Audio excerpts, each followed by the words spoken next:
Okay, I'm using a blanket stitch to stitch around the raw edges of fused applique.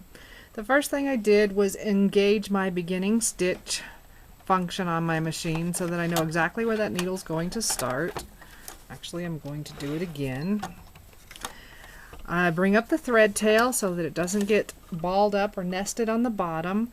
I am going to engage the secure function, and I'm going to put my needle down and start stitching.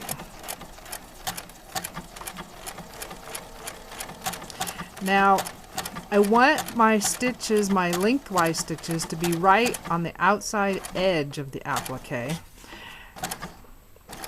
and the leg of the stitch should be perpendicular to the edge of the applique.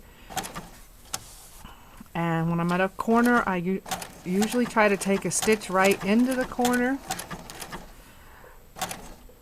If you need to pivot, you want to do it while the needle is on the outside edge of the applique. And I'm stitching on my Bernina, so I do have the knee lift, so I'm not having to lift the presser foot by hand over and over again. This is something you need to take your time on. It's sort of slow, but it is still faster than doing it by hand.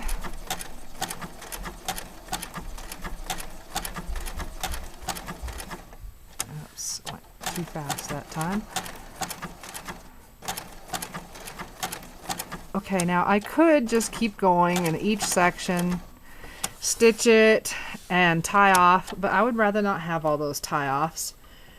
So I'm going to try to get around as much as I possibly can. Right now I'm going to mirror image my stitch and go back to the beginning of it so I know where the edge is. It can be a little tricky to do the mirror image. If you're not used to it, then do go ahead and tie off.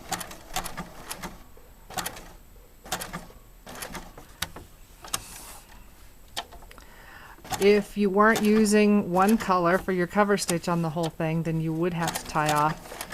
I have matched my applique pieces on some quilts. It just depends on the look you're going for.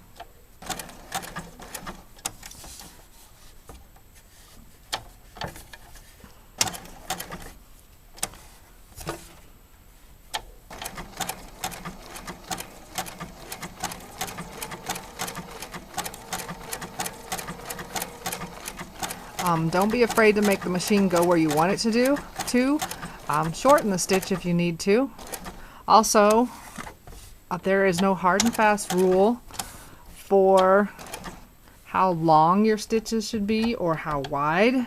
So play with some test samples before you start and figure out what you want for the project you're working on.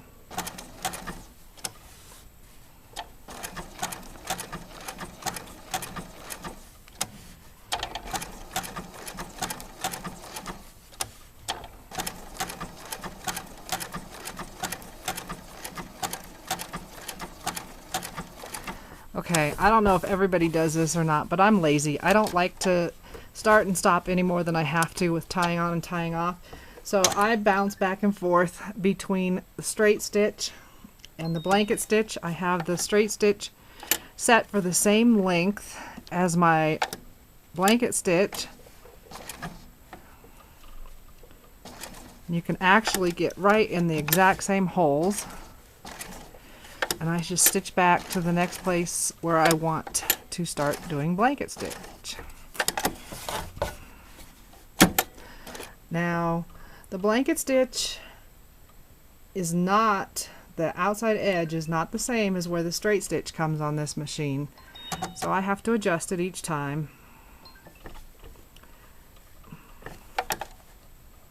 Move it over a little bit.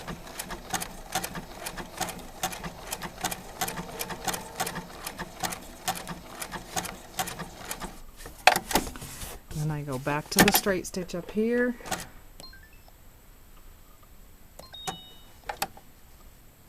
Line it up.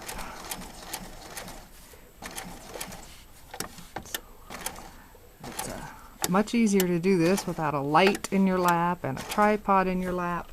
Then I go back to the blanket stitch.